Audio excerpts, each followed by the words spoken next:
अस्सलाम वालेकुम, सब सवेरे पाकिस्तान में खुशामदीद। मैं हूँ वैस मंगलवाला। खुदा का शुक्र है कि उसने हमें आज की सुबह देखना नसीब फरमाई। वीकेंड के बाद आप सबकी खिदमत में एक मरतबा फिर हाजिर हैं। बड़ा ही हैपनिंग वीकेंड रहा। इस वीकेंड पर एक तरफ तो ज़ाहिर है वो जो इसराइल की हमले और बर्बादी और जो हमले चल रहे थे गज़ा के ऊपर, वो सारी सूरत हाल हमने देखी। एक बर्बरियत और जुल्म का जो मुजाहरा इसराइल की तरफ से किया जा रहा है, और ये हमने देखा कि किस तरीके से दुनिया कि जो बड़े बड़े ममालिक हैं, अमेरिका, बरतानिया, वो सारे, फ्रांस, वो सब लोग जो है वो इसराइल की तरफ हैं और इसराइल से कह रहे हैं कि Israel has the right to defend itself. ये बेसिक जुमला है जो सब के मुंह से निकल रहा है कि इसराइल को अपनी हिफाजत करने का हक़ हासिल है। एक तरफ वो लीडरान हैं और एक तरफ हैं वो अवाम। और अवाम उन्नास के हवाले से आपने देखा कि हर जगह पर मुजाहरे हो रहे हैं। सारी दुनिया की अवाम वो फ़लस्तीन के साथ अपनी आवाज़ मिला रही है और वो कह रहे हैं कि फ़लस्तीनियों के साथ जुल्म हो रहा है, जबर हो रहा है, बर्बरियत हो रही है और उसको ख़त्म होना चाहिए। तो एक तो ये बहुत बड़ा मामला था जो कि वीकेंड पर चल रहा था और सब लोग इसकी सूरत हाल का जायज़ा ले रहे थे। फिर दूसरा, क्रिकेट भी होती रही और क्रिकेट में जो हुआ पाकिस्तान के साथ वो तो खैर सब ने देख ही लिया। फिर उसके बाद इंडिया और न्यूजीलैंड का मैच आप सब ने देखा होगा और क्या ज़बरदस्त बेहतरीन कारकर्दगी इंडिया की तरफ से देखने को मिली। तो एक तो क्रिकेट का समा बंधा हुआ है और आज भी पाकिस्तान का मुकाबला अफगानिस्तान, ये भी एक बड़ा मैच होने की तवक्को है। गो के टीम्स के अंदर बहुत फ़र्क है, लेकिन जो सूरत हाल है उसके हिसाब से ये एक बहुत बड़ा मैच होने की तवक्को है।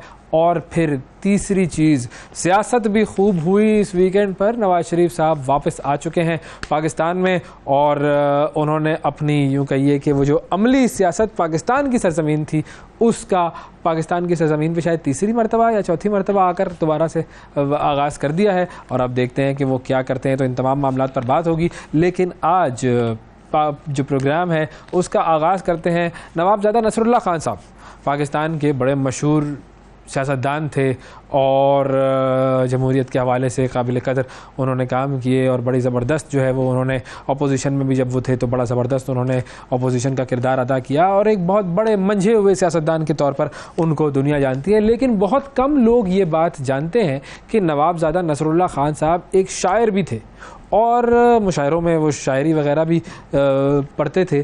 तो उनकी एक गज़ल है, उसके 2 अशार मेरी नज़र से गुज़रे, बड़े ख़ूबसूरत अशार हैं और वाकई बहुत अहम और काम की और कमाल की बात उन्होंने की है। नवाबज़ादा नसरुल्लाह साहब फरमाते हैं कि फिर शोर सलासिल में सुरूर अज़ली है, फिर शोर सलासिल में सुरूर अज़ली है, फिर पेश नज़र सुन्नत सज्जाद वली है। और आगे कहते हैं कि कब अश्क बहाने से कटी है शब हिजरा, कब अश्क बहाने से कटी है शब हिजरा, कब कोई बला सिर्फ दुआओं से टली है। तो कभी कोई बला टालनी हो तो सिर्फ दुआओं से काम नहीं चलता, उसके साथ दवा भी ज़रूरी होती है, प्रैक्टिकल एक्शन भी ज़रूरी होता है। कोई भी बला ऐसी नहीं होती कि आप सिर्फ़ और सिर्फ दुआ मांगते रहें, वो बला टल जाएगी। अल्लाह ताला ने भी जो तरीक़ाकार रखा है वो है कि दुआ के साथ दवा भी होनी चाहिए। तो ये था आज के प्रोग्राम का आगाज़। 60 सेकंड न्यूज़ देखते हैं और 60 सेकंड न्यूज़ के बाद दोबारा आपसे मुलाकात करते हैं। गज़ा से लोगों की जबरी बेदखली नाकाबिले कबूल है। अरब ममालिक काहिरा अमन इजलास में ऐलान। सऊदी वली अहद का कैनेडियन वज़ीर आज़म और फ्रांसीसी सदर पर गज़ा में कशीदगी कम कराने पर जोर। नवाज शरीफ 24 अक्टूबर को अदालत में पेश होंगे। गैस की कीमतों में 193% तक इजाफे का इम्कान। मुल्क के 11 अजला के माहौलियाती नमूनों में पोलियो वायरस की तस्दीक। फवाद चौधरी और फ़ारूक हबीब की जहांगीर तरीन से मुलाकात। बलोचिस्तान अवामी पार्टी का आइंदा इलेक्शन में मुस्लिम लीग नून के साथ चलने का ऐलान। कोहली एक बार फिर मर्द बहरान साबित, भारत ने न्यूजीलैंड को 4 विकेटों से शिकस्त दे दी। मुंबई हाई कोर्ट ने पाकिस्तानी फनकारों के भारत में काम करने पर पाबंदी लगाने की दरख्वास्त मुस्तरद कर दी। गज़ा की सरहद पर इसराइली हमला पसपा, हमास ने टैंक और 2 बिल्डोज़र तबाह कर दिए। जी, तो ये थी 60 सेकंड न्यूज़ और 60 सेकंड न्यूज़ में आपको ये ख़बर तो मिल ही गई होगी कि गैस महंगी होने जा रही है और 193% गैस की कीमत में इजाफा होगा। 193% तक गैस महंगी हो जाएगी। और ज़ाहिर है ये IMF की शराइत जो हैं वो उसके मुताबिक है। IMF ने कहा है कि भाई आप गैस को जो है वो महंगा कीजिए। और गैस की जो सूरत हाल है हम सब जानते हैं कि हमने गैस को किस तरीके से इस्तेमाल किया, कितनी बेदर्दी से इस्तेमाल किया, कितना उसका बेदरेज इस्तेमाल किया, और इस्तेमाल भी बड़ी कम कीमत पर किया। वो जो गैस का बिल आता था जब घर पे, तो आपने हमेशा देखा होगा कि बड़ा कम बिल होता है जी, 200 400 500 रुपए गैस का बिल होता है। कराची में तो जब हम रहते थे तो ये सूरत हाल थी। यहाँ पर भी कम ही होता है बिल, लेकिन हमने गैस को जिस तरीके से उस कम कीमत के एवज इस्तेमाल किया, ज़ाया किया, बस तो अब उसका खमियाजा हमें भुगतना पड़ेगा। और हमें कुछ ही दिन में अंदाज़ा हो जाएगा कि जब गैस की कीमत बढ़ जाएगी तो फिर हम रो रहे होंगे कि गैस की कीमत बढ़ गई और गैस मिल भी नहीं रही। क्योंकि गैस की जो लोड शेडिंग थी वो हम सब जानते हैं कि गर्मियों में भी हो रही थी, और अब सर्दियों में तो गैस की लोड शेडिंग, खैर उसका तो रिवाज है ही, वो तो ज़रूरी है, उसके बगैर तो मामला चल ही नहीं सकता। तो बहरहाल बहुत सारी ख़बरें हैं जो कि आपने 60 सेकंड न्यूज़ में देखी। आज पाकिस्तान व मुकाबला अफ़गानिस्तान, नाजरीन आज है जी मैच। अब देखते हैं कि इस मैच में होना क्या है, क्योंकि पाकिस्तान और अफ़गानिस्तान की जो राइवलरी है क्रिकेट की, वो भी बड़ी ज़बरदस्त राइवलरी बन चुकी है। और हमने ये पिछले 2 मैचेस में देखा कि पाकिस्तान व मुकाबला अफ़गानिस्तान जो मैचेस थे वो बहुत ज़्यादा, वो जो हम कहते हैं ना टक्कर के मुकाबले थे, कांटे के मुकाबले थे, और पाकिस्तान ने आखिर में जाकर फ़तह हासिल की। मैच फंसे हुए थे और वो फ़तह किसकी बदौलत थी? वो फ़तह थी नसीम शाह की बदौलत। लेकिन आज ज़ाहिर है हम सब जानते हैं कि जी नसीम शाह खेल नहीं रहे हैं ये वर्ल्ड कप अपनी इंजरी के बायस। तो अब नसीम शाह तो नहीं है, अब नसीम शाह नहीं है। पहली एक यूँ कहिए कि वो सेटबैक, वो जो एक माइंडसेट होता है ना एक बंदे का कि हाँ जी मैं जाऊँगा और मैं जाकर छीन लूँगा ये मैच, अगर जीत भी रहा होगा अफ़गानिस्तान, तो नसीम शाह नहीं है। दूसरी चीज़, पाकिस्तान अपने दोनों मैचेस हार कर आज मैदान में उतरेगा। पाकिस्तान ने ऑस्ट्रेलिया के साथ जो मैच खेला वो भी आपने देख लिया वीकेंड पर। जब ये मैच हुआ पाकिस्तान ने कोशिश तो अच्छी की, एक लम्हे पर लग ये रहा था कि ये मैच जो है वो पाकिस्तान शायद जीत जाए, और वो जो हाईएस्ट रन चेज था जो कि पाकिस्तान ने श्रीलंका के ख़िलाफ़ किया था वर्ल्ड कप का, उस रिकॉर्ड को पाकिस्तान मज़ीद बेहतर कर दे, लेकिन ऐसा ना हो सका। और 305 रन थे जिस पर पाकिस्तान की पूरी टीम आउट हो गई और पाकिस्तान ये मैच हार गया। उससे पहले भी पाकिस्तान भारत से हारा था। तो पाकिस्तान 2 मैचेस हार कर आज जब मैदान में उतरेगा तो देखते हैं क्या माइंडसेट होता है। और अफ़गानिस्तान ज़ाहिर है वो एक स्ट्रॉन्ग टीम है, और अफ़गानिस्तान की जानिब से भी हमने अच्छी क्रिकेट इस वर्ल्ड कप में देखी है, कुछ अच्छी परफॉर्मेंसेस देखी हैं। आज चेन्नई में ये मुकाबला होना है, तो अब देखते हैं कि इस मुकाबले में क्या होता है। आपकी राय भी हम इस पर लेंगे, लेकिन कुछ ख़बरों की तरफ पहले आपको लेकर चलते हैं। अच्छा, अफ़गानिस्तान ने वो अपसेट भी किया है इस वर्ल्ड कप का, कि जिसमें उन्होंने इंग्लैंड को हराया भी, और बड़ा ही ये एक ऐसा अपसेट था कि जो कि कोई भी एक्सपेक्ट नहीं कर रहा था कि अफ़गानिस्तान इंग्लैंड को हरा देगा। और इंग्लैंड जो कि डिफेंडिंग चैम्पियन है और इस वक्त टेबल में वो 9वें नंबर पर है 10 टीमों में से, तो वो 9वें नंबर पर आया हुआ है। और मुझे ये लग रहा है कि इंग्लैंड का वर्ल्ड कप तो ख़त्म हो गया है। वो आजकल एक वो चल रही है ना मीम कि वो प्रोग्राम क्या हुआ, प्रोग्राम चला नहीं जी, प्रोग्राम तो बढ़ गया। तो मुझे लग रहा है कि इंग्लैंड का प्रोग्राम तो बढ़ गया है, लेकिन अब देखते हैं। अभी भी 5 मैचेस बाकी हैं इंग्लैंड के, तो इंग्लैंड क्या करता है, तो हो सकता है प्रोग्राम ना बढ़े। तो बहरहाल पाकिस्तान का देखते हैं कि आज प्रोग्राम क्या होता है। पाकिस्तान और अफ़गानिस्तान आज दोपहर टकराएंगे चेन्नई में, तो इस पर हम आपसे बात भी करेंगे, लेकिन थोड़ी सी और मज़ीद ख़बरें आपके सामने शामिल करते हैं। आतिफ़ असलम पाकिस्तान के बड़े ज़बरदस्त मशहूर मारूफ गुलकार, और उन्होंने फ़लस्तीनियों की इमदाद के लिए जो सारा मामला चल रहा है, फ़लस्तीनियों की मदद के लिए पाकिस्तान समेत मुख्तलिफ़ ममालिक की जानिब से इमदाद भेजी जा रही है, और आतिफ़ असलम भी पीछे नहीं रहे हैं, और उन्होंने फ़लस्तीनियों की मदद के लिए 1.5 करोड़ रुपए यानी कि तकरीबन 15 मिलियन ये अतिया किया है। और इस हवाले से आतिफ़ असलम ने अपनी इंस्टा स्टोरी शेयर की, और उन्होंने इस पर लिखा कि गज़ा से सामने आने वाली जो तस्वीर हैं वो बहुत तकलीफ़देह हैं, और ये हम में से किसी के साथ भी हो सकता है, और उन्होंने फ़लस्तीन के मुसलमानों से माफ़ी मांगते हुए कहा कि मैं माफ़ी चाहता हूँ कि मैं वहाँ नहीं हूँ और जो तकलीफ़ आप महसूस कर रहे हैं वो मैं नहीं कर सकता, लेकिन आप सब मेरी दुआओं में शामिल हैं। और उसके साथ ही गुलकार ने एक और स्टोरी लगाई जिसमें अल-खिदमत फाउंडेशन पाकिस्तान, जिसके हवाले से हमने बात भी की थी पहले कि अल-खिदमत जो है बड़ा ज़बरदस्त काम कर रहे हैं और उन्होंने पाकिस्तान की जानिब से जो इमदाद है वो भी ले जाने में बड़ा किरदार अदा किया है, उनकी तरफ से टीमें भी गई हैं। तो अल-खिदमत फाउंडेशन पाकिस्तान की जानिब से फ़लस्तीनियों के लिए खाने और तिब्बी इमदाद की मद में 15 मिलियन रुपए अता किए और ये एक बड़ी पॉजिटिव बात है। ये चीज़ होती है कि जो कि आपको बताती है कि हाँ, आपके सीने में एक दिल धड़कता है और आप एक ऐसे इंसान हैं कि जो कि सिर्फ वो नहीं है जो अपने काम से काम रखते हैं, वो इंसान है जो कि सारी दुनिया पर उसकी हैपनिंग्स पर नज़र रखते हैं और जहाँ कहीं कुछ गलत हो रहा होता है उसके ख़िलाफ़ आप आवाज़ भी उठाते हैं। एक और आवाज़ उठाई थी फरियाल मखदूम साहिबा ने, वो यूट्यूब स्टार भी हैं और साबिक बरतानवी बॉक्सर जो हैं आमिर खान, उनकी अहलिया है फरियाल मखदूम। उन्होंने हाल ही में फ़लस्तीन की हिमायत पर धमकियां मिलने का इंकिशाफ किया है और एक मशहूर इसराइली ने गुमनाम कॉलर आईडी से व्हाट्सएप पर फरियाल मखदूम को मैसेज किया और फरियाल ने किए जाने वाले मैसेज का स्क्रीनशॉट सोशल मीडिया पर पोस्ट किया और उसमें वाज़े तौर पर कहा गया है कि अगर आप इसराइल की हिमायत और फ़लस्तीन की पोस्ट बंद करना, मतलब फ़लस्तीन की मुखालिफ पोस्ट करना बंद कर, अगर आप इसराइल की हिमायत जो है वो करें और फ़लस्तीनियों के हक़ में ये बातें करना आप छोड़ दें तो आपको मुनाफा बख्श इनाम मिलेगा और अगर आपने ऐसा ना किया तो संगीन नताइज भुगतना पड़ेंगे।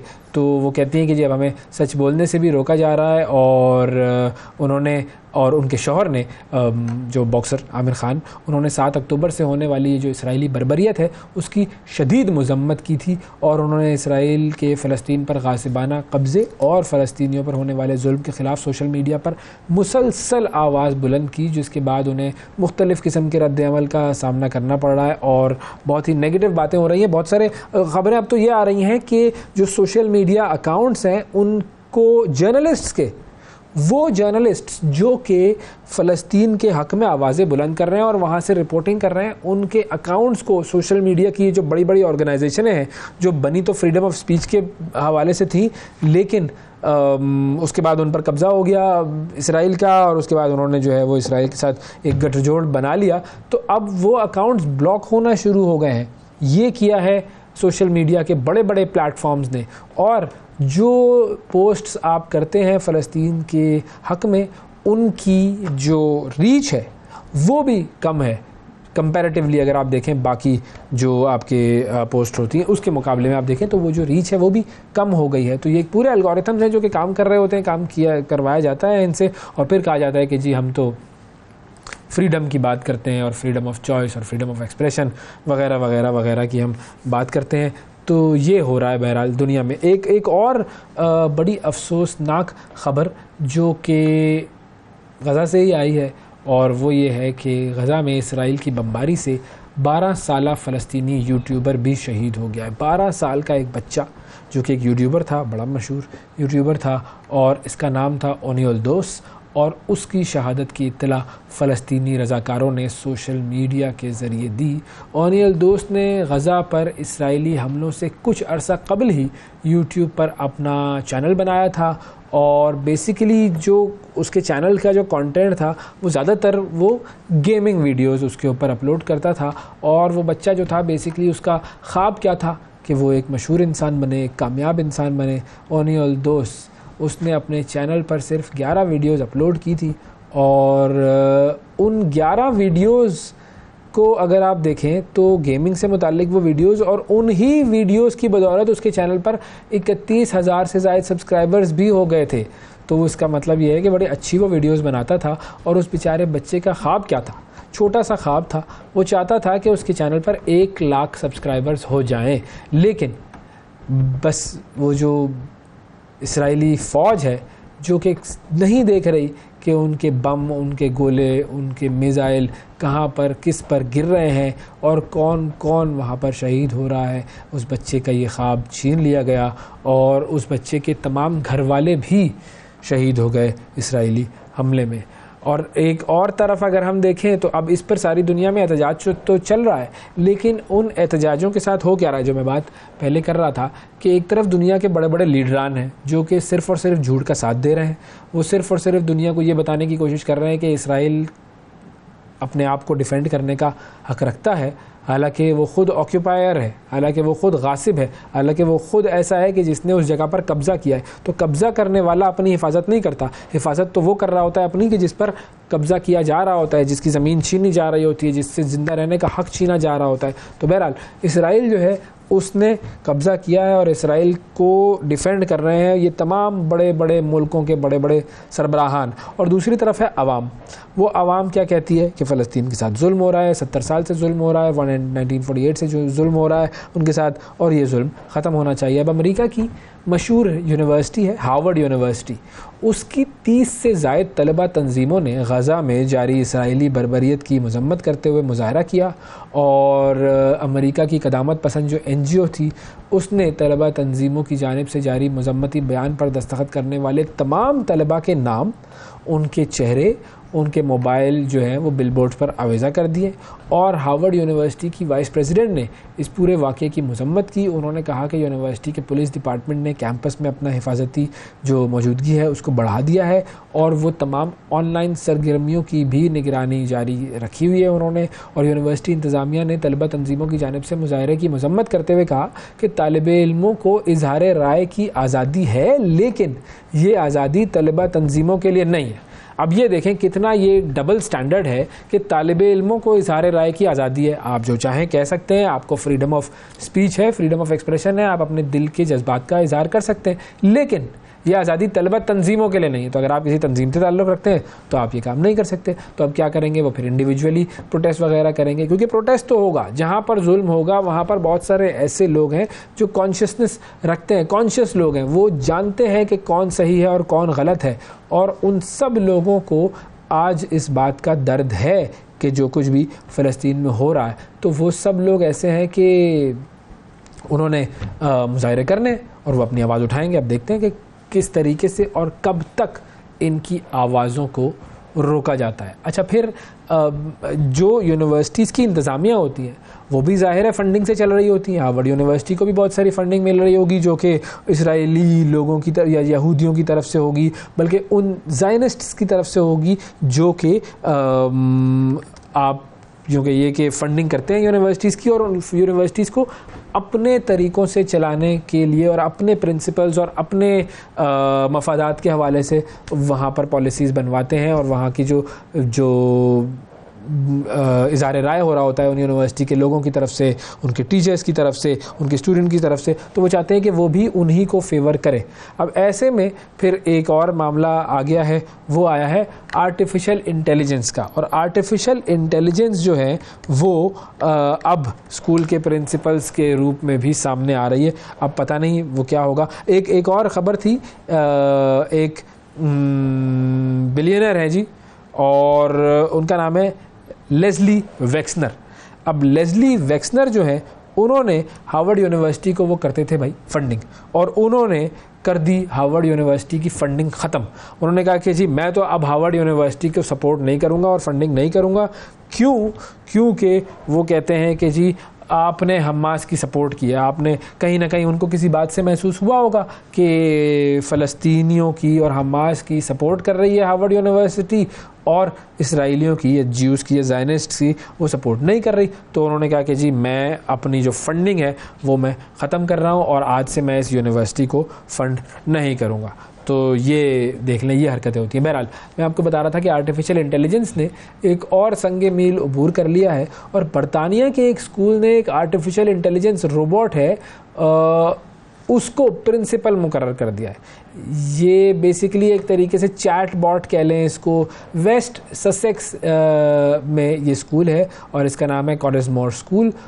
उसने जो स्कूल के एक्चुअल जो प्रिंसिपल हैं, हेडमास्टर हैं, उनको स्कूल चलाने में मदद करने के लिए एबिगेल बेली ये बेसिकली उसकी खिदमत हासिल की हैं, जो कि एक आर्टिफिशियल इंटेलिजेंस डेवलपर के ज़रिए तैयार करता है। ये एक चैटबॉट है और AI चैटबॉट जो है वो बेसिकली मुख्तलिफ़ लैंग्वेजेस को ट्रांसलेट कर सकता है और जो क्रिएटिव मटीरियल होता है, तख्लीकी मवाद जिसे आप कहते हैं वो, और सवालात के जवाबात मालूमाती अंदाज में तरतीब देने का अहल है। और स्कूल की जो इंतज़ामिया है उसके मुताबिक ये रोबोट या चैटबॉट उनकी और दीगर असातिज़ा की स्कूल की पॉलिसियाँ लिखने से लेकर न्यूरो डाइवर्स तलबा की मदद करेगा। आप बेसिकली एक तो स्कूल की पॉलिसीज़ बनाएगा, दूसरा न्यूरो डाइवर्स तलबा क्या होते हैं कि जिनकी जो मेंटल कैपेबिलिटी होती है वो अलग होती है। ज़ाहिर है हर बच्चा अलग अलग होता है, लेकिन कुछ ऐसे होते हैं जिनकी स्पेशल नीड्स होती हैं, कुछ ऐसे होते हैं कि जो कि नॉर्मल बच्चों से ज़रा अलग होते हैं, तो उन न्यूरो डाइवर्स तलबा की मदद भी करेगा।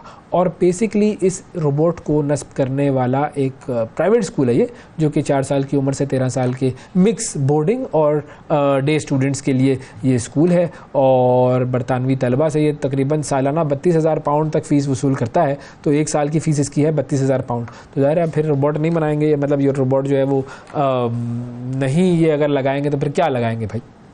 अच्छा, दूसरी एक तरफ तो वहाँ डेवलपमेंट्स हो रही हैं, वहाँ पर ये तालीम का हाल है और इस तरीके से लोग काम कर रहे हैं वहाँ पर।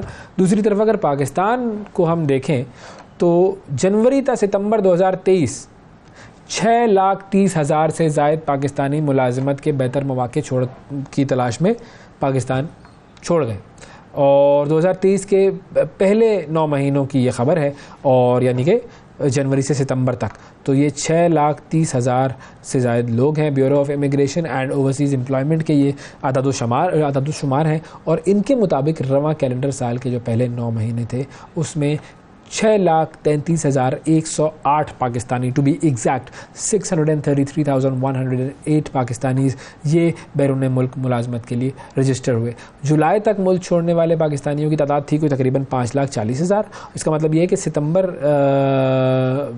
सितंबर के दौरान जो है ये 92,000 से ज़ायद पाकिस्तानी रोज़गार की तलाश में मुल्क छोड़ के चले गए हैं। और बेसिकली मुल्क छोड़ने वालों में कोई तकरीबन 2,75,000 के करीब मज़दूर और 1,41,000 के करीब ड्राइवर थे। और उसमें 6,000 इंजीनियर्स, 5,800 के करीब अकाउंटेंट, 2,500 डॉक्टर्स और तकरीबन 1,100 या 1,200 के करीब असातिज़ा भी शामिल हैं। और 17,000 लोग ऐसे हैं जो कि आला तालीम याफ्ता, और 35,000 इंतहाई हुनरमंद अफराद, फिर 2,32,000 हुनरमंद अफराद और 66,000 नीम हुनरमंद अफराद थे। और बड़ी अक्सरियत ऐसी थी, यानी कि तकरीबन कोई 2,81,000 के करीब ऐसे लोग थे जो कि गैर हुनरमंद थे। अब इसमें ज़्यादातर जो है वो सऊदी अरब गए हैं, मुत्तहिदा अरब अमारात गए हैं, ओमान गए हैं और कतर गए हैं। ये मिडिल ईस्ट की तरफ ज़्यादा लोग गए हैं। तो ये सूरत हाल है। अच्छा, इसके अलावा मलेशिया, बहरीन, रोमानिया, यूनान, इराक, ये सारे भी ममालिक हैं, लेकिन यहाँ पर कम लोग गए हैं। ज़्यादातर जो लोग हैं वो सऊदी अरब की तरफ और जो है वो मिडिल ईस्ट की तरफ गए हैं। तो ये सूरत हाल है और पाकिस्तान से लोग जा रहे हैं। जब लोग बाहर जाते हैं तो उसके 2 एस्पेक्ट्स होते हैं। एक तो ये है कि पाकिस्तान का जो ब्रेन ड्रेन है वो हो रहा है, दूसरा जब आप बाहर जाते हैं तो पाकिस्तान को ज़रिए मुबादला मिलता है। अब ये एक ट्रेड ऑफ है, आप क्या चाहते हैं कि लोग आपके यहाँ पर रहें या आप चाहते हैं कि ज़रिए मुबादला आए। इस ट्रेड ऑफ पर कभी हम अलग से बात करेंगे। वक्फ़ा लेते हैं और वक्फ़े के बाद दोबारा हाजिर होंगे। हमारे साथ रहिएगा। सुबह सवेरे पाकिस्तान, सुबह सवेरे पाकिस्तान।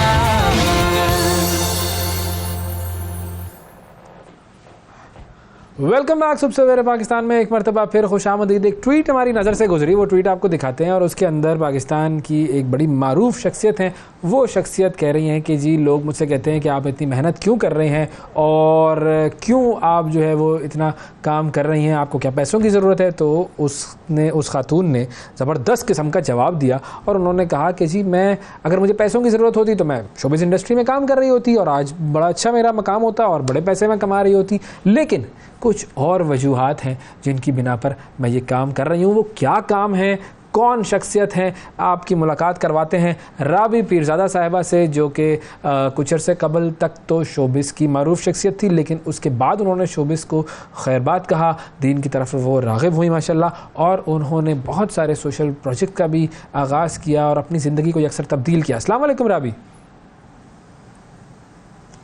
अस्सलाम वालेकुम, कैसे हैं आप?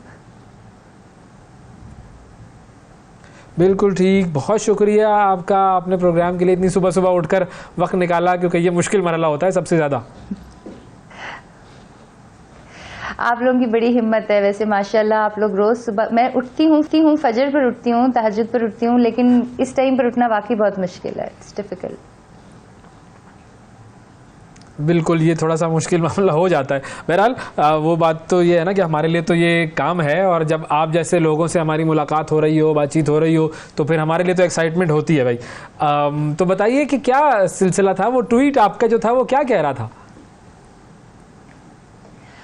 असल में मैंने अभी हया ब्यूटी क्रीम लॉन्च की थी उन दिनों में, जो कि फेस को बड़ा वाइटनिंग करती है, और ये मेरा कश्मीरी नुस्खा भी, आप भी इसको आजमाइएगा। तो वो अल्लाह का शुक्र है कि जिस दिन मैंने लॉन्च की उसी दिन वो सारी सेल आउट हो गई।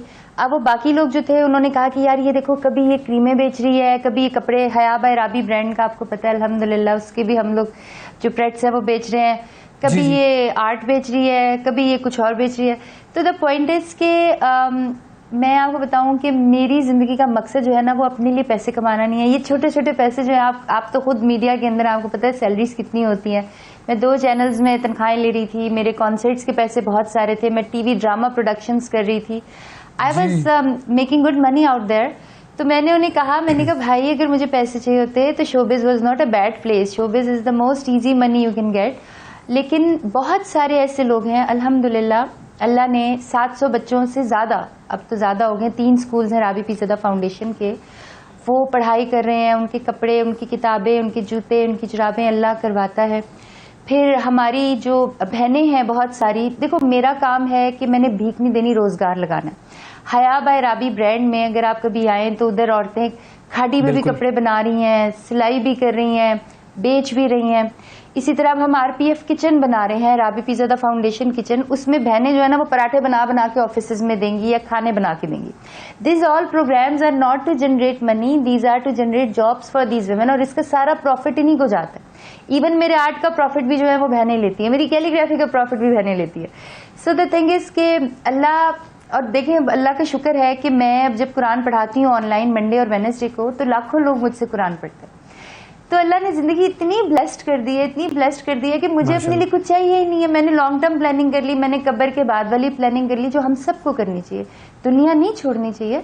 लेकिन जो लॉन्ग टर्म प्लानिंग है ना, कि जब हम कब्र में बैठे होंगे, मैं कब्र में सोच रही हूँ मैंने किसी दिन इंटरव्यू दिया था, भाई मैंने कोई ऐसी बात तो नहीं कर दी जो कि मेरे लिए गलत है, या मैं कुरान पढ़ा रही हूँ तो कोई ऐसा तो नहीं हो गया जिसका मैंने गलत कोई चीज़ कर दी। जिम्मेदारी बहुत बड़ी आ जाती है। या मैंने किसी को मना कर दिया कि मैंने तुम्हारी हेल्प नहीं करनी, तो वो मेरे पास इतनी उम्मीदें लेकर बीबी आई थी। सो बहुत ज़्यादा जिम्मेदारी है, लेकिन एक सुकून है, एक मंजिल है। देखो मंजिल तक पहुँचता कोई नहीं है, ये रास्ता है, ये जो दीन है ना, दिस इज ऑल जर्नी, रास्ता। जितना कोई आगे चला जाएगा उतना अल्लाह के करीब जाएगा, जन्नत के करीब जाएगा। तो मेरी बस, हाँ हम सब देखो, हम सब ने तो मर जाना है, अगले कुछ 40-50 साल बाद ना आपने होना है ना मैंने होना है। मैं तो बहुत ज्यादा टाइम बता रही हूँ। तो द पॉइंट इज, मुझे सिर्फ ऐसा लगता है कि जो जिंदगी में हम इस दुनिया में हैं, हम अच्छे काम कर जाएं, और ऐसे काम कर जाएं जो हमारा सदका जारिया हो। इस दौर में आजकल सबसे जरूरी जो है ना वो सदका जारिया है। लोग गुनाह जारिया करा देते हैं, वो जो एक कमेंट कर देते हैं जिससे किसी का दिल टूटे, या कोई बुरा गुमान करते हैं, बहुतान लगाते हैं, उन्हें ये नहीं पता वो कमेंट की 2023 में वो बड़े यो जिंदगी गुजार हैं, वो कमेंट उनकी कब्र का सांप भी बन सकता है, बिच्छू भी बन सकता है। हम नहीं रियलाइज करते, हम अपनी जिंदगी में बहुत सारी बातें कर जाते हैं, जैसे हम कहते हैं उसको तो कभी अल्लाह भी माफ नहीं करेगा, ये सबसे बड़ा गुनाह, ये तो शिर्क है भाई। अल्लाह तो सबको माफ कर सकता है। तो बहुत सारी चीजें हैं। मुझे कुरान पढ़ने पढ़ाने से बड़ा हमने अपने तौर पर बहुत सारी चीजें अपने जहन में बस बिठा ली हैं, अजीब सी। बिल्कुल सही कह रहे हैं। अल्लाह ताला कहता है कि मैं तौबा करने वाले से ना बड़ा प्यार करता हूँ। अब तौबा कौन करता है? तौबा कोई नेक बंदा तो करेगा नहीं, उसको तौबा करने की आदत। तौबा गुनाहगार करता है, तो इनडायरेक्टली अल्लाह गुनाहगार से प्यार करता है। तो मुझे तो पता है अल्लाह मुझसे बहुत प्यार करता है, क्योंकि मुझे पता है, मेरी नीयत है, और मुझे इसका किसी का प्रूफ नहीं चाहिए, कि मुझे पता है कि मैंने अल्लाह की राह के लिए क्या किया, और मुझे ये भी पता है कि अल्लाह मेरे लिए क्या कर रहा है। जिस लड़की को उर्दू प्रॉपर लिखनी नहीं आती थी, वो आज कुरान लिख रही है।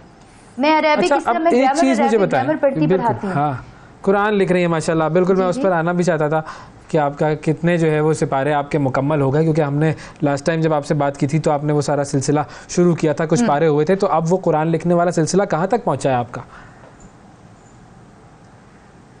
देखिए आजकल वो थोड़ा सा हुआ था स्लो। उसकी वजह ये थी कि इतने ज़्यादा लोग तकलीफ़ में हैं आजकल के दौर में।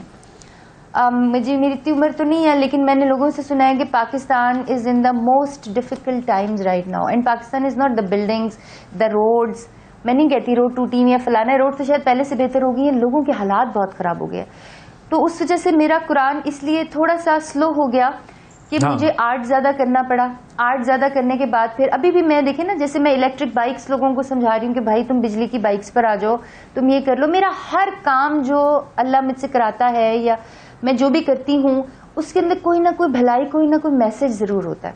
तो 23 पारे मेरे हो गए हैं अभी तक, और उम्मीद तो यह है कि नेक्स्ट ईयर के मिड तक मैं इसको कंप्लीट कर लूँगी। लेकिन मेरे पास जब प्रायोरिटीज़ आती हैं ना कि या मैंने अल्लाह का काम करना है या अल्लाह के बंदों का काम करना है, तो मैं फिर अल्लाह के बंदों के काम को हमेशा प्रेफर करती हूँ। उसकी वजह यह है कि अल्लाह ताला अपना तो माफ़ कर देगा। बिल्कुल सही बात है, क्योंकि ज़ाहिर है अल्लाह के बंदों से ही मोहब्बत जो है वो अल्लाह ताला कहता है ना। बल्कि आप मेरे ऑफिस तशरीफ लेकर आए, उधर एक प्रोग्राम करें, वहां पर आप बहन आपको ऐसी सक्सेस स्टोरीज मिलेंगी। पाकिस्तान में हर तरफ बुराई नहीं है, पाकिस्तान में बहुत बहादुर औरतें हैं, माएँ बहुत बहादुर हैं।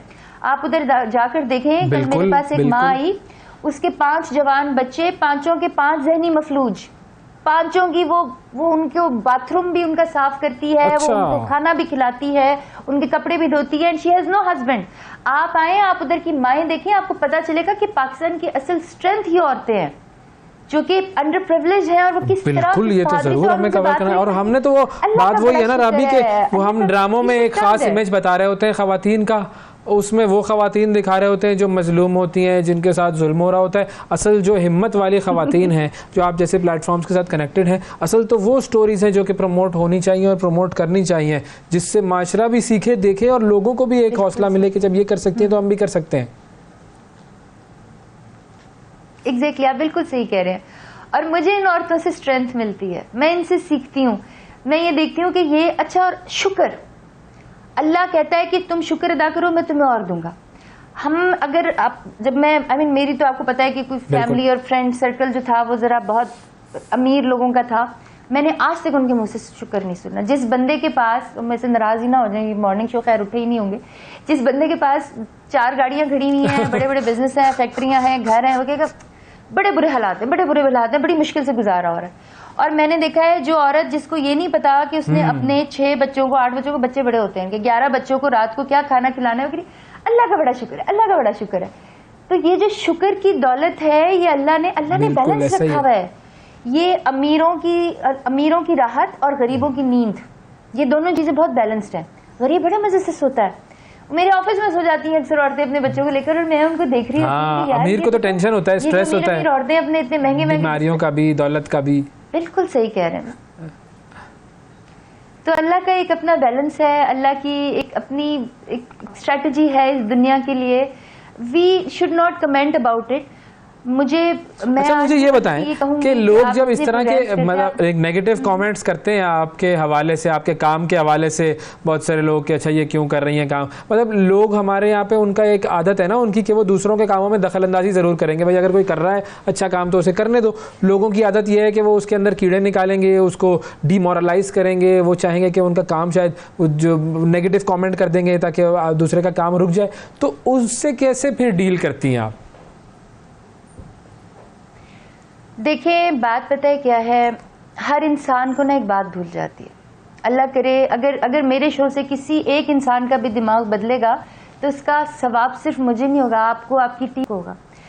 ये बात भूल जाती है कि अल्लाह ने पूछना है तुमसे कि तुमने क्या किया। अल्लाह ने तुमसे ये नहीं पूछना कि राबी पीज़ादा ने क्या किया, फलाने ने क्या किया, फलाने ने कहा। Allah will never ask you, nobody will question you, question will be ask कि तुम। अब देखें, मैं अब लेट आमिर लियाकत साहब का, मरहूम का जिक्र जरूर करती हूँ, अल्लाह उनकी मगफिरत फरमाए, कि मुझे उनकी अभी तक एक वीडियो याद है कि वो रोज़ा रसूल पे पहुंचकर उन्होंने कहा कि या रसूल अल्लाह देख तेरी उम्मत मेरे साथ क्या कर रही है। मैं इतना सोशल मीडिया नहीं देखती, मेरी टीम में 8 लड़कियां हैं, बड़ी अच्छी बच्चियां हैं, वो बड़ी वो गुस्सा भी कर जाती हैं, वो अक्सर रिएक्ट भी कर जाती हैं, मैं मना करती हूँ, लेकिन they are very nice girls. तो वो मेरा सोशल मीडिया देखती हैं, उनको भी मैं ये बात समझाती हूँ। मैं कहती हूँ कि आमिर लियाकत इज गॉन, अब आप उनसे माफी नहीं मांग सकते हो। जिस इंसान ने मेरी तरफ से, वो दुनिया का सबसे बुरा इंसान होता, you are not allowed to use this language and you know कि आप एक बंदे को इतनी लिमिट तक ले जाओ कि वो सुसाइड कर ले, और उसने वो सुसाइड अपने शायद गुनाहों की वजह से ना की हो, उसने आपके तानों की वजह से की होगी। अब जो इंसान उसमें मुलविस था, रवैयों की वजह से, बिल्कुल, वो तो इसी दुनिया में है ना। एग्जैक्टली हमने हर इंसान का ठेका लिया होता है, हमने अब मैं आपको बताऊं कि मेरे साथ जब कोई मैं गलती कर जाऊं, हो जाता है मेरे साथ, मैं कभी कोई प्रोनाउंसिएशन कर जाऊं, कुछ गलत कर जाऊं, वो एकदम से ना आग की तरह फैल जाता है जी। मैं अच्छा काम करूं, आज तक किसी सोशल मीडिया पेजेस या वो चैनल्स या वो लोग जो कि मैंने अगर बिल्ली या चूजे भी पाल ली है ना तो उसकी भी न्यूज बना देते थे, वो मेरे अल्लाह के और अच्छे कामों पर इस तरह से खामोशी जैसे कुछ हो नहीं रहा है। I don't want them to say anything. मैं नहीं चाहती कि ऐसे लोगों को जो इतने मुनाफिक हैं मेरी वजह से कोई सवाब भी मिले, मैं नहीं चाहती, क्योंकि मेरा हर काम जो है वो किसी के लिए नेकी है, किसी के लिए राहत है या किसी के लिए सबक है। लेकिन आजकल के दौर में लोगों को जिसे रिपोर्ट करना है करे, जिसे ना करना है ना करें, आपने तो अपना काम अपने दिल से पॉजिटिवली करना ही है, सही बात है। लेकिन हमारे यहाँ पे होता ही है ना कि नेगेटिव चीजें या वो चीजें जिसको हम कहते हैं ना, वो बिकने वाली चीजें, हाँ, रेटिंग्स, आप लोगों की यहाँ रेटिंग्स होती हैं, व्यूज या जो चैनल के अंदर होते हैं जी। आपको मैं बस क्या बताऊं कि लोग किस हद तक जाते हैं, बट कोई बात नहीं, मेरे पास। लेकिन देखिए, हमने आपको बिल्कुल पॉजिटिवली सिर्फ और सिर्फ इसलिए अपने प्रोग्राम में लिया कि आप पॉजिटिव काम कर रही हैं, हमें इस बात से कोई सरोकार नहीं है कि आपके पास बिल्ली चूजे सांप कितने हैं, ना नेगेटिविटी। हमारा मकसद और मंशा यही था कि भाई राबी पीरजादा फाउंडेशन। आप बिल्कुल सही कह रहे हैं। अब आप देखो ना कि ये चीज आपने क्या किया है, आपने पाकिस्तान में एक पॉजिटिव चीज दी है, एक अच्छी चीज दी है, एक स्टेबिलिटी दी है, एक दीन पे कायम रहने वाला, ईमान पे कायम रहने वाला इंसान दिखाया है। अभी मैं आज आपको बताऊं, मैं आज अनाउंस कर दूं ना कि भाई मैं तो दीन की लाइन छोड़ दी है, मैं फलानी जगह पे कॉन्सर्ट करने जा रही हूँ, which I get offers, I don't know why don't people get tired of that। हो शोर मच जाएगा, हर जगह पे ब्रेकिंग न्यूज चलेगी, Rabi Pirzada is back to that, she is that. I mean यार, और उधर ऊपर भी शोर मचा होगा, आपको पता है, फरिश्ते भी कह रहे होंगे अल्लाह तेरी बंदी जेडी सी है ते बड़ी रात तहज्जुद पढ़दी सी है ते बड़ी इबादत कर रही सी है, तो हर वक्त तेरा जिक्र कर रही थी। आसमान पे भी शोर मचेगा, लेकिन जो जमीन पे शोर मचेगा ना, वो खुशी का मचेगा। I mean people will be happy, satisfaction का। तो अल्लाह हम सबको अच्छे काम करने की तौफीक अता फरमाए। देखिए, मैं खुद परफेक्ट नहीं हूँ, मैं किसी को कैसे परफेक्ट करूँ। अल्लाह बस मुझे इस काबिल बना दे कि अगर अल्लाह ने मेरे लिए जन्नत का कोई रास्ता खोला है तो उस रास्ते पे मैं अकेली ना चलूँ। मेरी ख्वाहिश है उस रास्ते में मेरी पूरी लाइन जो है ना वो लोगों की मेरे साथ चले। बिल्कुल। और अल्लाह को मैं जाके बताऊँ, या अल्लाह देख तेरी गुनाहगार बंदी ने खुद तौबा नहीं की, इनसे भी तौबा कराई, खुद तेरे रास्ते पर नहीं चली, ये भी चले। This is all I want in my life, अल्हम्दुलिल्लाह। हाँ, और हम सब गुनाहगार हैं, ये तो हमारा मसला ये है कि हम अपने आप को सबसे ज़्यादा साहूकार समझते हैं और दूसरों को समझते हैं सबसे ज़्यादा गुनाहगार। तो अब सिर्फ़ और सिर्फ आखिर में राबी साहिबा, मैं ये चाहूँगा कि आपकी जो फाउंडेशन है, इसमें जो आप काम कर रही हैं, उसके लिए हमारी तरफ से नेक तमन्नाएं, नेक दुआएं हैं, और जो आप काम कर रही हैं अल्लाह ताला आपको उसमें कामयाबी अता फरमाए। कोई फ्यूचर के प्लान्स आपके ऐसे हैं जिसके ऊपर आप काम कर रही हो? आजकल फ़लस्तीन के हवाले से, गज़ा के हवाले से बहुत सारे लोग काम कर रहे हैं, उसके हवाले से, या कोई और ऐसी चीज़ें जो आप फ्यूचर में इनिशिएट करने जा रही हो? कल मैं देख रही थी, मैं बड़ा इजराइल पे नजर रखती। देखो, मैं तो सोशल मीडिया या की वॉरियर्स ही समझ लो वही करती हूँ। तो जब से फ़लस्तीन का मसला हुआ है, कल मैं देख रही थी कि इजराइलियों ने दे मेड श्योर के सारे फ़लस्तीनी ट्रेंड्स उन्होंने हटा दिए। उन्होंने पैलेस्टाइन को टेररिस्ट बनाना शुरू कर दिया और इजराइल को उन्होंने इनोसेंट बनाना शुरू कर दिया एकदम से ना। दे आर वेरी स्ट्रॉन्ग, उन्होंने इस सारा किया। मैं जो मेरा वेरीफाइड अकाउंट है उस पर मैंने जब पैलेस्टीन की बहुत ज़्यादा बात की ट्विटर के ऊपर, जो what ever it is now x, उसके ऊपर से वेरिफिकेशन का जो मेरा ब्लू टिक है वो उन्होंने हटवा दिया। एंड देखो, मेरी जहाँ तक डोमेन है वो है सोशल मीडिया। तो मेरा रोज़ सुबह जो है, अगर आप मेरा सोशल मीडिया पेजेस देखो तो वो फ़लस्तीन की हिमायत में गुजरता है। और मुझे बहुत दुख होता है, हम लोग क्या करते हैं जी, कुरान पाक डेनमार्क में जलाया, यहाँ की रोड्स बंद कर दी, यहाँ की माएँ जो है बच्चों को अस्पताल नहीं लेके जा रही, बूढ़े और इंसान सफ़र कर रहे हैं, लोग ऑफिस नहीं जा सकते। रॉन्ग वे टू प्रोटेस्ट कि अपने मुल्क की चीज़ें तोड़ रहे हो, जला रहे हो, घेराव कर रहे हो। वाई अपने मुल्क को जाओ, डेनमार्क में जाके करो, उन्होंने फ़र्क ही नहीं पहनता, वो तो हंसते हैं तुम्हारे ऊपर। तो अगर फ़लस्तीन की बात करनी है तो सोशल मीडिया के ऊपर करनी चाहिए। और अगर रैली निकालनी है तो ऐसे निकालनी चाहिए जिससे अपने मुल्क की इज्जत हो, बेइज्जती ना हो, और सबको बात करनी चाहिए। अवार्ड शोज नहीं बिल्कुल, करने जो भी चाहिए, प्रोटेस्ट करें वो इस नाच तरीके से गाने करें नहीं कि करने उसका चाहिए। एक इम्पैक्ट हो। Exactly, अभी ना हम जो करें। सारी एंटरटेनमेंट एक्टिविटीज में लगे हुए हैं उन सबको छोड़ के हमें फोकस करना चाहिए।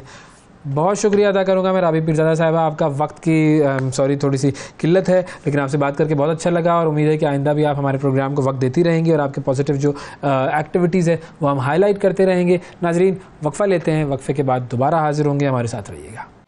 सुबह सवेरे पाकिस्तान, सुबह सवेरे पाकिस्तान, सुबह सवेरे पाकिस्तान। वेलकम बैक जी। आज़ादी हर इंसान का बुनियादी हक है और इसी हवाले से एफबीआर के सेक्रेटरी हैं मोहम्मद आसिफ रफ़ीक साहब। उन्होंने बड़ी खूबसूरत किताब लिखी है। उस किताब का इन्वान है आज़ाद ग़ुलामों के देश में। इस किताब का मौजू है दरअसल आज़ादी की मोहब्बत में जिद्दोजहद, और ये आज़ादी दर हकीकत लाइबेरिया के ग़ुलामों से मरकूज़ है और ये आज़ादी की अहमियत को उजागर करती है। और इसके अलावा 376 सफ़ात पर यह मुश्तमिल किताब है। इसमें मोहम्मद आसिफ साहब ने अक़वाम मुत्तहिदा के अमन के दस्तों में जो खिदमत सर अंजाम देते हुए पेश आने वाले वाक़यात हैं उनकी भी कहानी पेश की है। मोहम्मद आसिफ रफ़ीक साहब हमारे साथ मौजूद हैं। अस्सलाम वालेकुम सर। वालेकुम सलाम। सर बहुत शुक्रिया आपने प्रोग्राम के लिए वक्त निकाला। अगर थोड़ा सा हमें सबसे पहले, क्योंकि इस किताब की जो आपने टाइटल जो रखा है आज़ाद ग़ुलामों के देश में और लाइबेरिया की कहानी है, तो ज़रा लाइबेरिया से तो हमारी कुछ वाक़फ़ियत करवा दें। जी, लाइबेरिया जो है ये बेसिकली मगरबी अफ्रीका जो है उस के साहल पे वाक़या है। बहरे ओकियानूस जो है उसके ऊपर आप समझें एक साहली पट्टी है, जिसके आसपास जो ममालिक हैं उसमें आप आइवरी कोस्ट है, सिरा लियोन है और सेनेगल है, और उससे थोड़ा सा साथ ही जुड़ा हुआ गाना है, उससे पहले नाइजीरिया। ये मगरबी अफ्रीका के जो मुल्क हैं उनके दरमियान में वाक़या ये एक छोटा सा मुल्क है लाइबेरिया। और लाइबेरिया इसको इसलिए कहा जाता है कि आपको तारीख का हिस्सा है कि कुछ 4 सदियां तक जो अफ्रीकन लोग थे उनको गुलाम बना के मगरबी ममालिक में ले जाया जाता रहा, और कुछ लोग जो थे, कुछ नहीं बल्कि ज़्यादा लोगों को लेके गए अमेरिका में। तो अमेरिका के जब अमेरिका में 4-5 सदियां तक अफ्रीकन लोग उनकी तजारत होती रही जबरी तौर पे, इसी पट्टी के ज़रिए बहरे ओकियानूस जो था ना, अटलांटिक ओशन, उसके अंदर ये तजारत होती थी। काफ़ी जिसको हम हमारे यहाँ 7 समंदर कहा जाता है, वो एग्जैक्टली वही रूट बनता था। तो वहाँ पे जब ये जो अफ्रीकी लोग थे ये 4 सदियां जाते रहे, और उन तकरीबन आप समझें कि 12 मिलियन लोग जो थे उनको जबरी तौर पे भेड़ बकरियों की तरह वहाँ ले जाया गया। और जब वहाँ वो 400 साल रहे तो उनकी आबादी काफ़ी ज़्यादा बढ़ गई, और जो अमेरिकन थे, जो उनके मालिक थे, उनको हैंडल करने में दुश्वारी पेश आने लगी। तो उन्होंने सोचा कि ये लोग जो अफ्रीकन हैं शायद हमारे मुआशरे में जम नहीं हो सकते, क्योंकि वो बागी होना शुरू हो गए थे, बगावत करते थे। तो जो अमेरिका की कॉलोनाइजेशन की एक उन्होंने सोसाइटी बनाई हुई थी, उन्होंने फैसला किया कि हम इन लोगों को कहें, जो अफ्रीकी लोग हैं, कि हम आपको आज़ाद करेंगे और हम आज़ाद करके आपको आपके पुरखों की जगह पे जाके बसाएंगे। तो उन्होंने ये एक कैंपेन चलाई कि जो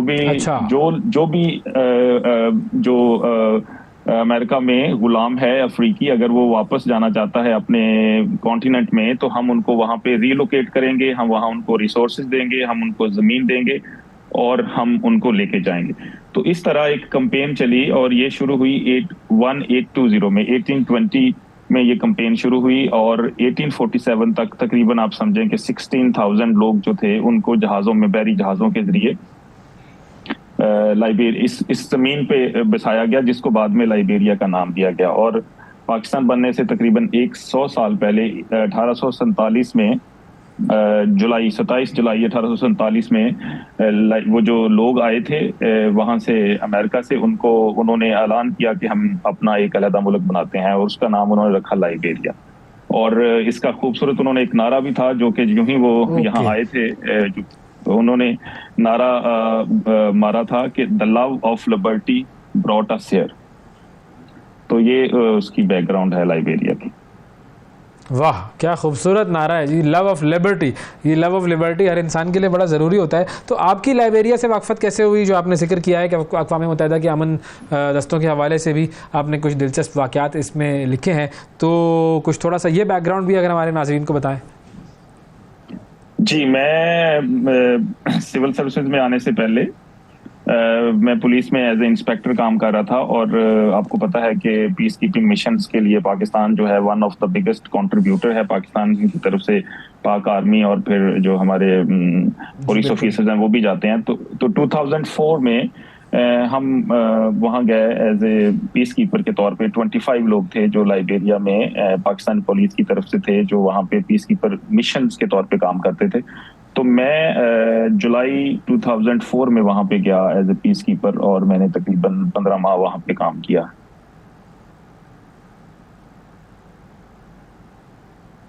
ओके, और वहाँ पर आपके क्या तजर्बात रहे?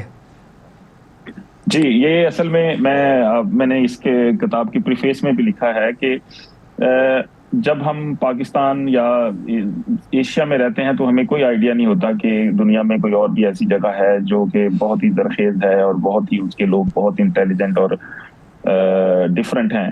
तो मैं समझता हूँ कि ये एक लाइफ लॉन्ग एक्सपीरियंस था मेरा, और जितना जरखेज कॉन्टिनेंट है अफ्रीका, आप सोच नहीं सकते। वहाँ पे जिस मुल्क में मैं खुद गया, लाइबेरिया, और उसके साथ ही सिरा लियोन है, वहाँ पे बहुत मशहूर सोने की और डायमंड की कानें हैं।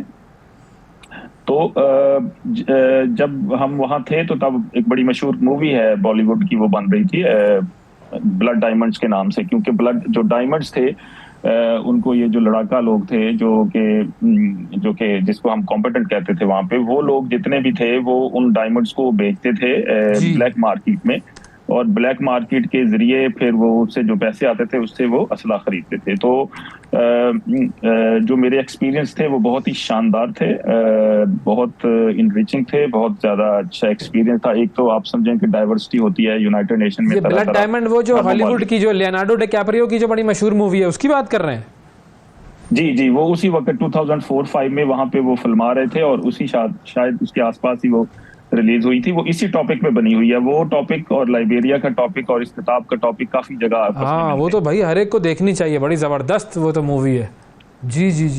अच्छा, अब एक कारी जब आपकी किताब पढ़ेगा तो उसमें उसको क्या मिलेगा उसके इंटरेस्ट के लिए और उसके सीखने के लिए? जी, ये बड़ा इंटरेस्टिंग क्वेश्चन है। बेसिकली जो लाइबेरिया, उसकी स्टोरी बड़ी अच्छी भी है और बड़ी बदकिस्मत भी है। बदकिस्मत मैं यूं कहूंगा कि आप देखें कि 1847 में वो आज़ाद हुआ, और 1979 तक जो जब 60s और 70s में दुनिया की जो बेहतरीन इकोनॉमीज थी उनमें एक लाइबेरिया था। लाइबेरिया की का जीडीपी जो था ना, that was equivalent to Japan during 1970s। यानी एक मुल्क जिसके अंदर सोने की कानें हो, डायमंड हो, जिसके अंदर दुनिया की सबसे बड़ी रबड़ प्लांटेशन हो, उसके वहां पे लाइबेरिया में फायरस्टोन के नाम से रबड़ प्लांटेशन थी जो दुनिया में सबसे बड़ी थी। जो लाइबेरिया है उसको तब कहा जाता था, अब भी कहा जाता है, स्टेप चाइल्ड ऑफ अमेरिका, क्योंकि वो सारे के सारे लोग अमेरिका से आए थे। जिस तरह आपने देखा होगा जब पंजाब की तकसीम हुई तो दोनों तरफ से लोगों ने घरों के नाम और शहरों के और मोहल्लों के नाम अपने देश के नाम के जो मोहल्ले थे उन पे रख लिए। इसी तरह लाइबेरिया के अंदर जितने भी अमेरिकन नेम है वो गलियों के, मोहल्लों के, शहरों के हैं। तो बदकिस्मती से 80s में, 79 और 80s में वहां पे सिविल वॉर शुरू हो गई। छोटे छोटे इख्तलाफात से बढ़ती वो एक सिविल वॉर में कन्वर्ट हो गई, और सिविल वॉर इतनी तकलीफ दे थी कि लाखों लोग उसमें मारे गए, रिसोर्सेज खत्म हो गए, बिजली का निज़ाम खत्म हो गया, डाक का निज़ाम खत्म हो गया, इंसान खत्म हो गए। इवन मैं आपको ये कहूँ कि वहाँ कोई परिंदा नजर नहीं आता था, तो ये भी एक हकीकत थी। तो वो कारीन को ये समझ आएगी कि एक हंसता बसता मुल्क जो इतना खूबसूरत, इतना रिच था, वो किन किन हालात से गुजर के वो एक सिविल वॉर की सिचुएशन में चला गया, और फिर ये हुआ कि लोग वहाँ खाने पीने से के लिए भी तरसते थे। तो जब यूनाइटेड नेशन ने वहाँ पे काम शुरू किया और जंग खत्म की, तो उस वक्त वो एक मफलूज रियासत थी। एक तो एक पार्ट उसका ये है जो मैंने आपको बता दिया, जो सिर्फ लाइबेरिया के बारे में है, और उसका किताब का थोड़ा कुछ हिस्सा जो ब्लैक स्लेव ट्रेड है, जो अफ्रीकन लोगों को जबरदस्ती जो गुलाम बना के ले जाया जाता था अमेरिका में और दूसरे मुल्कों में काम करवाने के लिए प्लांटेशंस पे, उसकी पूरी मैंने हिस्ट्री ट्रेस की। वहाँ पे साथ ही एक मुल्क है घाना, एकरा उसका दारुल हुकूमत है, वहाँ पे स्लेव कासल्स हैं। जितने भी यूरोपियन थे वो जब जैसे इंडिया में भी आए थे तजारत करने के लिए, इसी तरह वो अफ्रीका में भी गए और पहले उन्होंने तजारतों की, उसे ट्रेड पोस्ट कहते थे, बुनाई। और जब उन्हें लगा कि यहाँ के इंसानों को की तजारत ज्यादा फायदेमंद है तो उन्होंने उन तमाम इमारतों को स्लेव कासल्स में कन्वर्ट कर दिया। तो वो मैंने देखे तो मैं ट्रिगर हुआ कि इस पे लिखा जाए। तो फिर मैंने इसका एक topic, major topic, one part of it is also a black slave trade, कि किस तरह 12-13 मिलियन लोगों को जबरदस्ती। आसिफ रफीक साहब, बड़ी अहम किताब है आपकी और वाकई बहुत कुछ सीखने को मिलेगा हम जब इस किताब को पढ़ेंगे। और बहुत शुक्रिया अदा करेंगे आपका कि आपने प्रोग्राम के लिए वक्त निकाला। नाज़रीन, वक्फा लेते हैं, दोबारा हाजिर होंगे। सुबह सवेरे पाकिस्तान, सुबह सवेरे पाकिस्तान, सुबह सवेरे पाकिस्तान। वेलकम बैक जी। नवाज शरीफ साहब की वतन वापसी हो चुकी है। पाकिस्तान का जो पॉलिटिकल सिनेरियो है उसमें एक भूचाल आ गया है। अब जो इनकी वापसी हुई उस हवाले से, वो जहाज़ का क्या मामला था, उस जहाज़ के अंदर क्या मामला चल रहे थे, क्या हालात चल रहे थे, कौन कौन साथ था, क्या माहौल था, इस पर हम बात करेंगे। हमारे साथ गुलाम हुसैन साहब मौजूद हैं, ब्यूरो चीफ UK। अस्सलाम वालेकुम गुलाम हुसैन साहब। वालेकुम अस्सलाम। थैंक यू सर, बहुत शुक्रिया प्रोग्राम में वक्त देने के लिए। आप भी उस जहाज़ में मौजूद थे, तो ज़रा को बताएं तो सही क्या माहौल चल रहा था।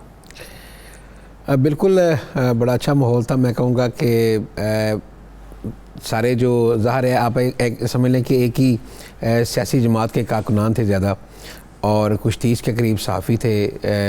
3 बैनुल-अक़वामी सहाफ़ी थे, साथ BBC भी थी, उसके राइटर्स के सहाफ़ी थे, और वॉइस ऑफ अमेरिका। उसके अलावा जो है वो पाकिस्तान के जितने भी ज़्यादातर मीडिया हाउसेस हैं उनके नुमाइंदे उसके अंदर मौजूद थे। तो मैं आपको थोड़ी सी ज़रा बैकग्राउंड बताऊं कि जब मियां नवाज शरीफ पहले आए थे पाकिस्तान मरीम नवाज़ के साथ गिरफ़्तार होने के लिए, उस वक़्त भी मैं जहाज़ में उनके साथ था। फ़र्क ये था कि वो एक कमर्शियल फ़्लाइट थी और उसके अंदर जो है वो एक गिने चुने जो है वो आप कह लें कि 20-25 टोटल लोग होंगे जो मुस्लिम लीग नून के रहनुमा या वर्कर्स होंगे। तो उस जहाज़ का एक डिफरेंट माहौल था। वो जब लाहौर एयरपोर्ट पर लैंड किया तो डिफरेंट किस्म का जो है वो ट्रीटमेंट जो है वो साफ़ियों को भी देखने में आया और लोगों को भी मिला, क्योंकि एक बहुत टेंस माहौल था, बड़ी एक अजीबोगरीब सिचुएशन थी। अंधेरे के अंदर जहाज़ को लैंड किया गया, फिर उसके बाद जो है वो बहुत सारे लोगों को वहाँ पर जो है वो मिसट्रीट भी किया गया, बहुत सारी हुई। लेकिन इस दफ़ा जब मियां नवाज शरीफ आए हैं तो ऐसे लग रहा था कि जितनी भी हवाएं हैं सारी उनकी फेवर में चल रही हैं हर तरफ। हमने देखा कि दुबई से लेकर और लाहौर तक जो है वो एक बड़ा खुशगवार सा माहौल था, बड़ा डिफरेंट माहौल था। मियां नवाज शरीफ जो है वो बड़े एक्साइटेड भी थे, पुरजोश भी थे। बॉडी लैंग्वेज बता रही थी कि वो एक अच्छे सफ़र का आगाज़ करने के लिए जा रहे हैं। तो बड़ा एक ना आप कह लें कि बड़ा प्लेजेंट मोमेंट थे जब हम ड्यूरिंग दी सफ़र जितना हमने सारा देखा। और फिर जब इस्लामाबाद एयरपोर्ट पर जो है वो थोड़ी देर के लिए वो बाहर गए तो उस दौरान तकरीबन 1-1.25 घंटा था ये टाइम जब तक वो वापस आए। तो नारेबाजी जहाज़ के अंदर भी भरपूर होती रही। जैसे ही जहाज़ उनका जो है वो रनवे के ऊपर टच किया इस्लामाबाद, तो यही हुआ कि मियां नवाज शरीफ 4 साल के बाद आज अपने वतन वापस पहुंच चुके हैं। तो उसके साथ ही नारों का आगाज़ और पुरजोश किस्म का जो है वो माहौल हम देख रहे थे कि बड़ा ज़बरदस्त जो है वो ट्रीटमेंट दिया जा रहा है। और जहाज़ के अंदर 2 छोटे जो है वो वाक़यात 1-2 हुए, जिसके अंदर था कि एक लड़ाई हुई छोटी सी जी। वाक़यात क्या हुए? हाँ, ये ज़रूर बताएं, ये ज़रा लोगों को सुनने में इंटरेस्ट भी होगा। हाँ, एक तो ये हुआ कि पहला तो आपको ये बताऊँ कि जैसे ही जहाज़ जो है वो दुबई से टेक ऑफ किया तो उसके बाद जो सहाफ़ी थे जो वर्कर थे मुस्लिम नून के, चूँकि ये चार्टर फ़्लाइट थी तो मेरा ख्याल है सब ये समझते हैं कि ये उनका अपना जहाज़ है, ये कोई कमर्शियल फ़्लाइट नहीं है। तो जिस तरह हम बसों के अंदर सफ़र करते हैं हमें उसी तरह सफ़र करना चाहिए। कुछ लोग खड़े हैं, गप्पा मार रहे हैं, बार बार एयर होस्टेस और अमला अनाउंसमेंट कर रहा है कि ये जहाज़ है तो काइंडली अपनी नशिस्तों पर तशरीफ़ रखें ताकि जो है वो हम चला सकें। लेकिन सब ऐसे ही था जैसे बसों में बैठे हुए हैं और कोई बात सुनने को तैयार नहीं था। फिर ये कौन लोग थे जिन्हें पता नहीं था कि जहाज़ में ऐसे सफ़र करना है?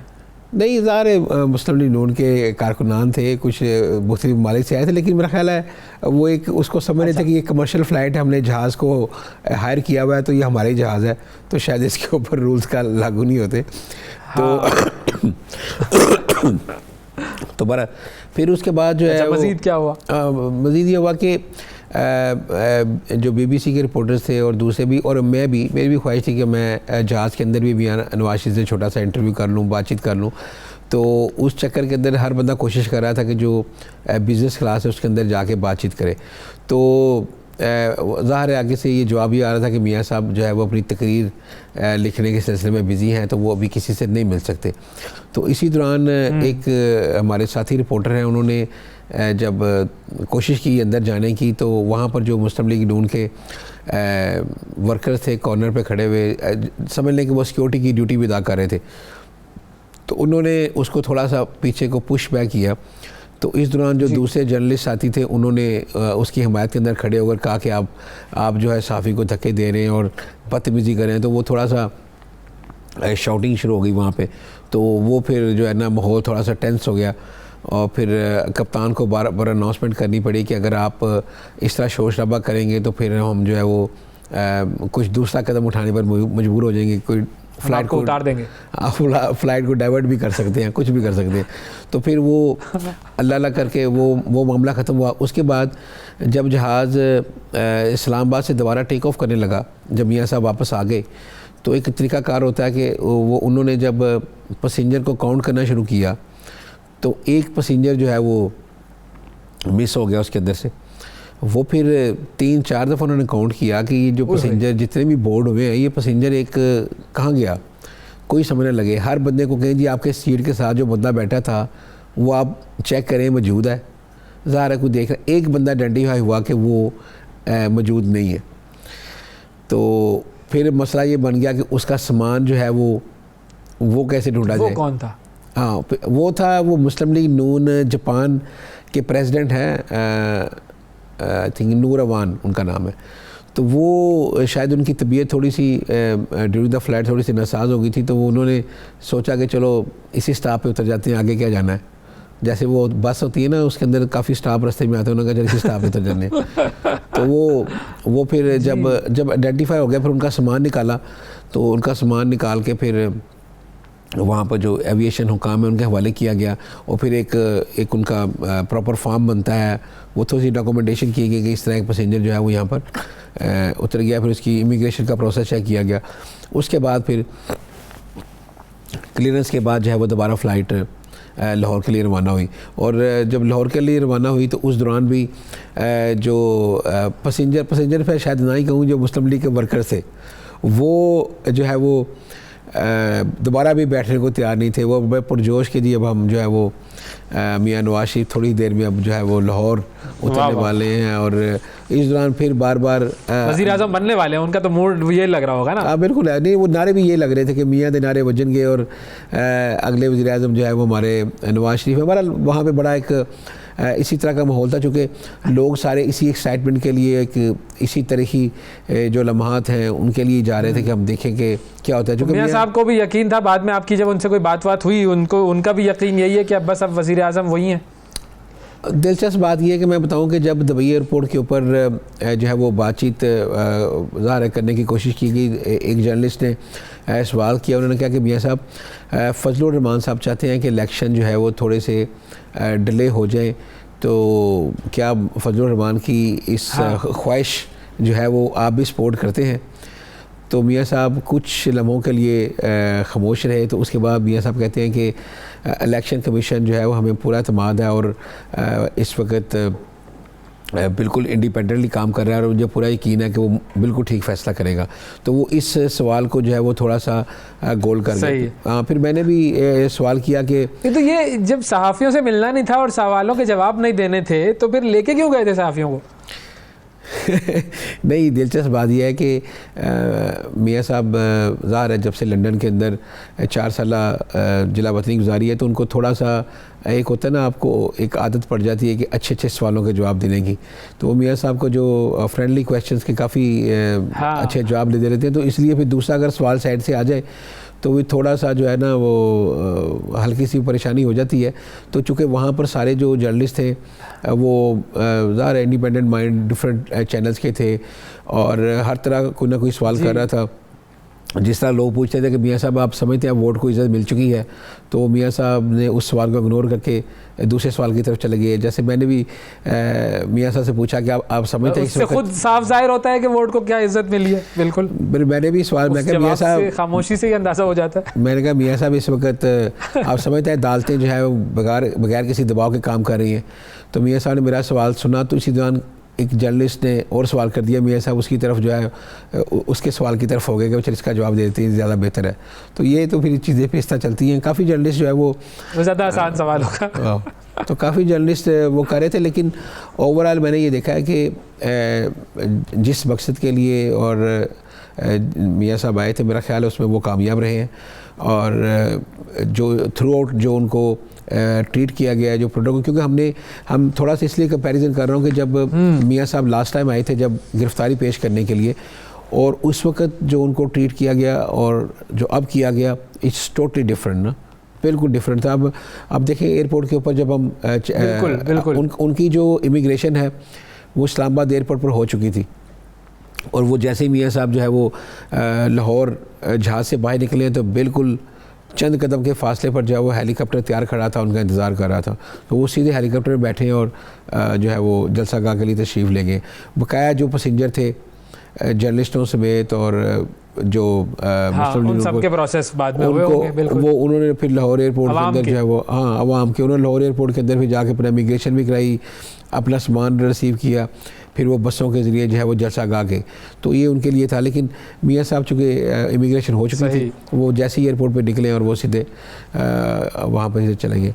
लेकिन ओवरऑल बहुत शुक्रिया अदा करेंगे गुलाम हुसैन साहब, आपने बड़ी तफसील से हमें आगाह किया। पर हुआ क्या क्या माहौल, अगली दफ़ा हमें भी लेके जाइएगा, हम भी देखेंगे कैसा होता है ये मामला और क्या क्या मियाद नारे बजते हैं जी। थैंक यू जी, बहुत शुक्रिया गुलाम हुसैन साहब। हमारे साथ मोहम्मद ज़ुबैर साहब मौजूद हैं जी, सीनियर रहनुमा मुस्लिम लीग नवाज़ के। उनसे बात करते हैं नवाज शरीफ साहब की वापसी के हवाले से। अस्सलाम वालेकुम सर। जी वालेकुम सलाम, क्या हाल है? बिल्कुल ठीक सर, कांग्रेचुलेशंस, बड़ी दबंग एंट्री हुई है नवाज शरीफ साहब की। जी एक्सपेक्टेड था, ज़ाहिर है दबंग लीडर की दबंगी वापसी होनी चाहिए। तो वो बहुत बड़े लीडर हैं और हमें यकीन था, और खासतौर पर पिछले 3-4 हफ्ते जब से अनाउंस हुआ कि वो वापस आ 21 अक्टूबर को, जिस तरह से लोगों को था, मैंने तो अपनी सियासी कैरियर में जो मेरा 11 साल का है PMLN के साथ, मैंने नहीं देखा था इतना जोशो खरोश।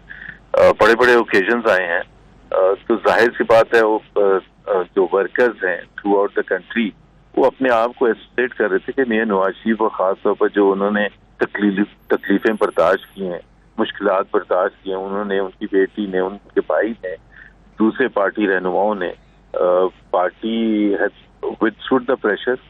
और अब जाहिर सी बात है हम कह सकते हैं कि हमने सब कुछ we have seen it all, और हम अब तैयार हैं इलेक्टोरल प्रोसेस के लिए और आवाम को सर्व करने के लिए। बिल्कुल। अच्छा सर, हेलीकॉप्टर की बात बता रहे थे हमें गुलाम हुसैन साहब, वो हेलीकॉप्टर लोग कह रहे हैं तरीन साहब का था, ऐसा ही है? नहीं, मुझे नहीं पता कि किसके हेलीकॉप्टर में आए थे। हर चीज का हर एक को पूछने की जरूरत भी नहीं होती और बताने की भी नहीं जरूरत होती। तो I am not aware at all कि वो किसका था। और तरीन साहब का तो मेरा नहीं ख्याल है, मैंने तो आपसे अभी फर्स्ट टाइम मैं ही सुन रहा हूँ कि तरीन साहब का हेलीकॉप्टर था। I am not aware of that. ऐसे ही सर, फिर बातें बनाने वाले बातें बना रहे होंगे, वो कोई इत्तेहाद वित्तेहाद आपका देख रहे होंगे मुस्तकबिल में शायद। PMLN के हवाले से पता है क्या एक वो हो गया है कि आज भी मैंने 2-3 इंटरव्यूज दिए तो वो बार बार यही सवाल पूछते हैं जैसे कि हम हर वक्त टकराव की सियासत करते रहे। भाई टकराव का भी एक, ये झगड़े का भी एक होता है। अगर आप और पॉलिटिकल पार्टीज का तो देखें, हम मुझे जो सबसे ज्यादा इतराज पीटीआई पर था, सबसे ज्यादा इतराज कि उन्होंने सारा माहौल खराब कर दिया था। पॉलिटिकल पार्टीज में डिफरेंट पॉलिटिकल पार्टीज होती हैं, वो भरपूर अंदाज से एक दूसरे को अपोज करते हैं ऑन पॉलिसीज एंड परफॉर्मेंस। तो जहांगीर तरीन साहब ने एक पॉलिटिकल पार्टी बनाई है, we wish him and his party the best of luck, but उससे ज्यादा हमारी रिलेशनशिप नहीं है कि हमारे इत्तेहादी नहीं है वो। उनका पॉलिटिकल एजेंडा और इकोनॉमिक एजेंडा हमारे से मुख्तलिफ है।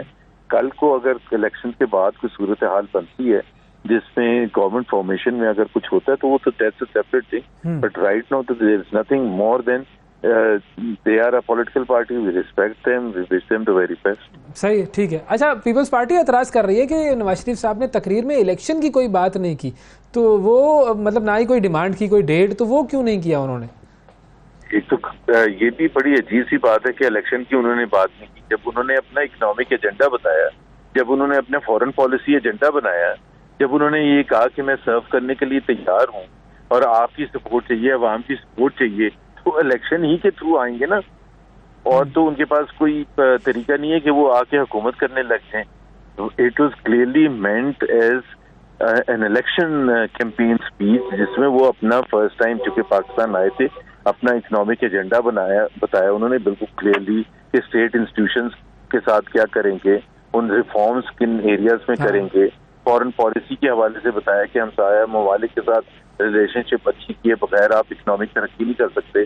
तो that was meant to be के इलेक्शंस में वो कामयाब होंगे। तो ये उनका एजेंडा है। एक गरीब आदमी के कैसे बेहतरी लाएंगे उसकी जिंदगी में, बिजली के बिल कम करने के हवाले से बल्कि आवाज दे के चाहिए कि आप मेरे साथ मिलके करेंगे ये काम, तो वो कैसे करेंगे? इलेक्टोरल प्रोसेस होगा तो करेंगे। जहां तक डिमांड करने की बात है कि जी उन्होंने डेट की डिमांड की, एक तो बड़ा क्लियरली स्पेल्ड आउट है कि इलेक्शन कमीशन की ये रिस्पॉन्सिबिलिटी है कि उन्होंने एक पीरियड में करना होता है। अब जब अगस्त में अभी जब असेंबलीज तोड़ी गई थी तो उसके तहत 90 दिन में करना था, लेकिन चूंकि वो 2023 के सेंसस अप्रूव हो गए थे तो इस वजह से नई हल्का बंदियां करना एक डेफिनेट रिक्वायरमेंट है according to the constitution before the electoral process.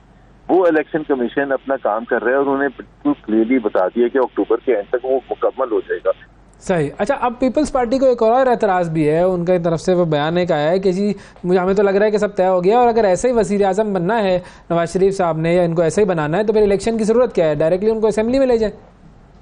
इतराज इसलिए आ रहा है कि इतना बड़ा जलसा आप जब करेंगे, इतनी जब होम कमिंग होगी इतनी ज़बरदस्त, तो उसका मतलब ये है कि अवाम का ऐसे तज्जिया है, मतलब कि जी PMLN probably the largest single party elections में वो कामयाबी हासिल करेगी अवाम की मदद से। और किसकी मदद से? देखें वो टाइम खत्म हो गया स्टफिंग करने का। ना ही हम विश करते हैं कि जी हमारे पॉलिटिकल ओपोनेंट्स जो हैं फारिग हो जाएं इलेक्शन से पहले और हमारे लिए राह हमवार हो।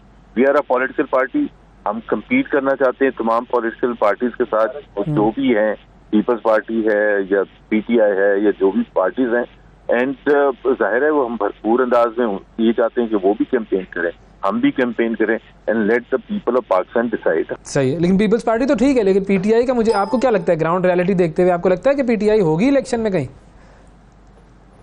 मैं ये नहीं कहता कि हमें बदले की सियासत करनी चाहिए कि जी PTI के साथ जो हो रहा है, और कोई कहता है कि जी तो उन्होंने हमारे साथ क्या किया था। ये पाकिस्तान के आइन में लिखा नहीं था जो PTI ने किया था, और ये कोई जमहूरियत नहीं है कि अगर रिएक्शन में आके हम कुछ करें, ये कोई जमहूरियत नहीं है। हाँ, ये जरूर है कि अगर किसी ने कानून तोड़ा है और उसकी सजा है आइन के हिसाब से, कानून के हिसाब से, तो वो तो उसको भुगतना पड़ेगी ना। ठीक है, वो कानून की बात बिल्कुल सही है, टोटली एग्री। हाँ, अब ये है कि वो और सही तरीके से मतलब मुकदमे हो शुरू हुए हैं, अब मुकदमे फौजी अदालतों में शुरू हुए हैं। What do you think about that?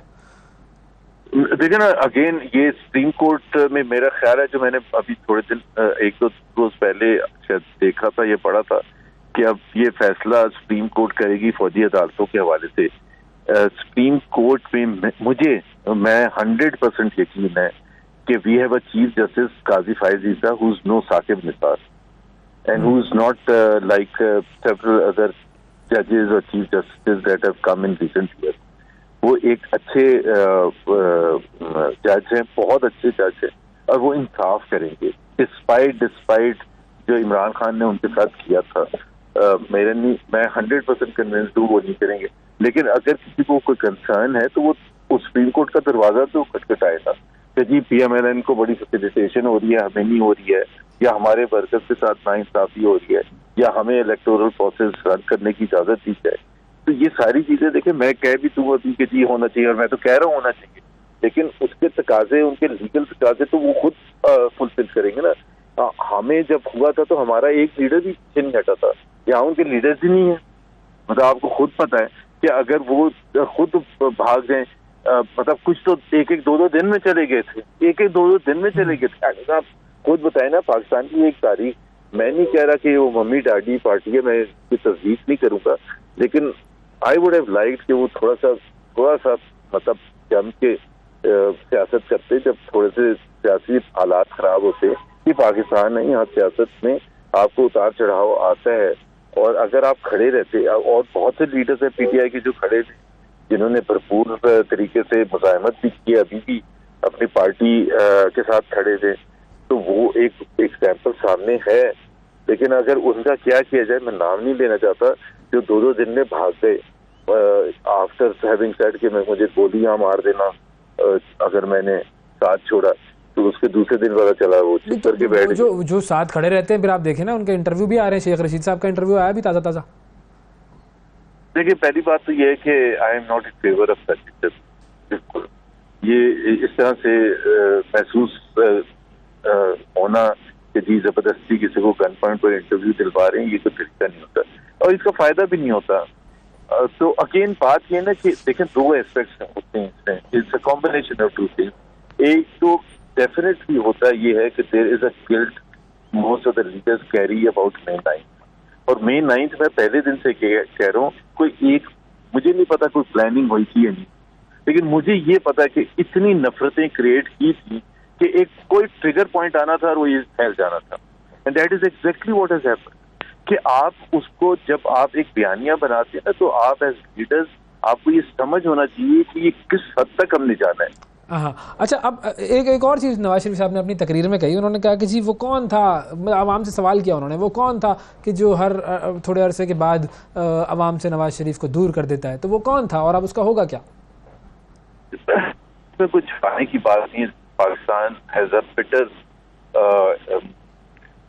Of intervention, directly भी हुई है, इनडायरेक्टली भी हुई है। तो 99 में मिक्स कू हुआ था जिसमें नवाज शरीफ को हटाया गया था, 1993 में काकड़ फॉर्मूले के थ्रू हटाया गया था। तो ये जो चीजें हैं कि एक पॉलिटिकल प्रोसेस, वो यही कह रहे थे कि अगर 1990 में उनकी हुकूमत आई और जो उन्होंने रिफॉर्म इकोनॉमिक पॉलिसीज की थी, वो मैं फैक्ट्स आपको बता रहा हूँ, वो ब्रेथटेकिंग पेस पर हो रही, और उसमें मिसाल के तौर पर प्राइवेटाइजेशन था। तो जो गुलाम इसाक साहब ने उनको निकाला, उन पर एक वन ऑफ दी मेन जो इल्जाम लगाया कि जी ये कौमी इदारों को प्राइवेट सेक्टर को दे रहे थे।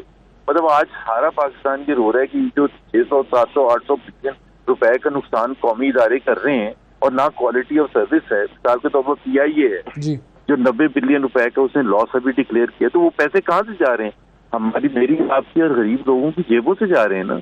तो वो अगर वो, तो उस वक्त अगर ये कल उन्होंने कहा तो रोक दिया गया था, तो ये रोक देने का सिलसिला जो है ना खत्म होना चाहिए। पाकिस्तान की बेहतरी के लिए, सबकी बेहतरी के लिए, तमाम इदारों की बेहतरी के लिए, जुडिशरी के लिए है कि ये चीज को एक एक्सेप्ट करनी चाहिए कि अगर किसी गवर्नमेंट की परफॉर्मेंस खराब है तो उसके दो ही तरीके हैं उनको निकलने के। एक तो वोट नो कॉन्फिडेंस है जो कि बिल्कुल लेजिटिमेट तरीका है, और दूसरा है कि इलेक्टोरल प्रोसेस के थ्रू और free and fair electoral process के थ्रू गेम्स जो एक्सपेरिमेंट के तौर पर प्ले करना। I think at least now we can look back and you can look back to say कि हाँ, अगर वो कंटिन्यू रहता, हमारी अपनी हुकूमत की बात नहीं करता, बेनजीर भुट्टो की 2 दफा हुकूमत को डिस्कस किया गया है और तीसरी दफा जुल्फिकार अली भुट्टो की हुकूमत को डिस्कस किया गया था, उनको तो फांसी की सजा दे दी। फांसी की सजा देते हुए ये भी नहीं सोचा कि वो समझ रहे थे कि जी से पाकिस्तान खुशहाल होगा, इसलिए दी थी ना फांसी की सजा, अदरवाइज तो लीगल रीजन तो कोई भी नहीं था। बिल्कुल ठीक है, बिल्कुल ठीक है। और आखिरी सवाल की तरफ मैं जाना चाहूँगा क्योंकि वक्त हमारा ख़त्म हो गया है, तो हम लास्ट क्वेश्चन की तरफ जाएंगे। नाअहली जो है नवाज शरीफ साहब की, वो है, उसका अब क्या होगा? देखिए उसका अगेन आपको पता है जुडिशियल प्रोसेस में एक डिफरेंस ऑफ ओपिनियन होता है, और हमारा ओपिनियन ये है कि वो जो एक्ट पास किया था पार्लियामेंट ने, लाइफ टाइम डिस्क्वालिफिकेशन खत्म की थी, हम समझते हैं कि उससे मियां नवाज शरीफ की डिस्क्वालिफिकेशन खत्म हो गया, और हमें 100% यकीन है हम जब इलेक्टोरल प्रोसेस शुरू होगा मियां नवाज शरीफ अप्लाई करेंगे इलेक्शन कमीशन में, हम समझते हैं कि उनके पेपर्स एक्सेप्ट होने चाहिए। अगर किसी को इतराज है देन अगेन उनके पास कोर्ट मौजूद है, हाई कोर्ट या सुप्रीम कोर्ट, दरवाजा खटखटाए उनका और कहेंगे जी इनकी तो लाइफ टाइम डिस्क्वालिफिकेशन है, जो भी है। So I mean next few weeks और months will see a lot of battles in the courts as usual जैसे पाकिस्तान में। थैंक यू जी, बहुत शुक्रिया। मोहम्मद जुबैर साहब हमारे साथ मौजूद थे आज के प्रोग्राम में। इतना, फिर मुलाकात करेंगे। अल्लाह हाफिज़। सुबह सवेरे पाकिस्तान, सुबह सवेरे पाकिस्तान।